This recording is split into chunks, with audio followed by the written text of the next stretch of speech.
கொளுறுபதிகம் 2வது பாடல். எம்பொடு கொம்பொடாமை இவை மார்பிலங்க எருதேறி ஏழை உடனே பொன்பொதி மத்த மாலை புனல் சூடி வந்து என் உளமே புகுந்த அதனால். சிவனோட திருவுருவம் எப்படி இருக்கு அந்த வர்ணனை பார்க்கலாம். எம்போடு கொம்பொடாமை இவை மார்பிலங்க. எம்போடு கொம்போடு ஆமை, எலும்பு கொம்பு ஆமை, இது மூணையும் தன்னோட திரு மார்பில் அணிகலன்களாக போட்டுட்ருக்கார்.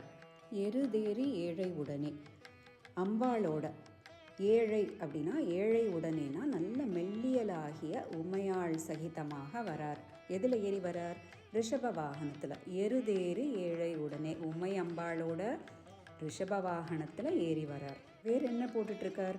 பொன்பொதி மத்த மாலை புனல் சூடி, நல்ல ஜொலிக்கிற கோல்டு மாதிரி பொன் மாதிரி ஜொலிக்கிற அந்த மிளிரும் ஊமத்தை மாலை.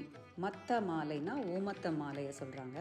புனல் சூடி, வேற என்ன ஜடாபாரத்தில் வச்சிட்ருக்கார்? கங்கை நீரை சூடிட்டுருக்கார். எலும்பு கொம்பு ஆமை ஆகிய இந்த மூன்றையும் அவரோட திருமார்பல அணிகலன்களாக போட்டுட்ருக்கார். ரிஷப வாகனத்தில் ஏறி அம்பாளோட வரார். வேற என்ன போட்டுட்ருக்காருன்னா ஊமத்த மாலை, ஜடாபாரத்தில் கங்கை நீரை சூடிட்டுருக்கார்.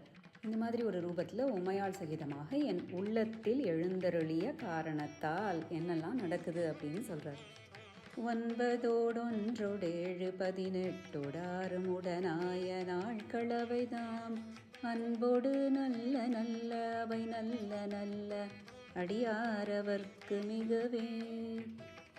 சில நாட்கள்லாம் நம்மளுக்கு ஆகாது அப்படின்னு சொல்லுவாங்கல்ல, அந்த மாதிரி நாட்களோட கணக்காக இருக்கலாம். இந்த 9 1 7 18 6 அந்த எண்ணிக்கையில் வர்ற நாட்கள், அதில் வர்ற நட்சத்திரங்கள், இது எல்லாமே நாட்களாக இருக்கட்டும் இல்லை நட்சத்திரங்களாக இருக்கட்டும், இந்த நம்மளை மாதிரி அன்பர்களுக்கு, டிவோட்டீஸ்க்கு, சிவனடியார்களுக்கு நல்லதை தான் கொடுக்கும். எல்லா நாளும் நன்மையே செய்யும் நம்மளுக்கு அப்படின்னு சொல்லிட்டு சொல்கிறார். எல்லா நாளும் நல்ல நாளே. இறைவனோட அருள் மட்டும் இருந்ததுன்னா, இறைவன் நம்ம உள்ளத்தில் இருந்தார் அப்படின்னு சொன்னால், அவரோட கடைக்கண் பார்வை அருள் நம்மளுக்கு கிடைச்சிது அப்படின்னு சொன்னால், எல்லா நாட்களும் சரி, எல்லா நட்சத்திரங்களும் சரி, நம்ம வாழ்க்கையில் நம்மளுக்கு நல்லதையே செய்யும், நல்ல பலன்களையே கொடுக்கும். இந்த பதிகத்தை ஓதுறவங்களுக்கும் அது எந்த இடரும் தராமல் மாறா நன்மையே விளைவிக்கும் அப்படிங்கிறது இதோட கருத்து. தொடர்ந்து 3வது பார்க்கலாம்.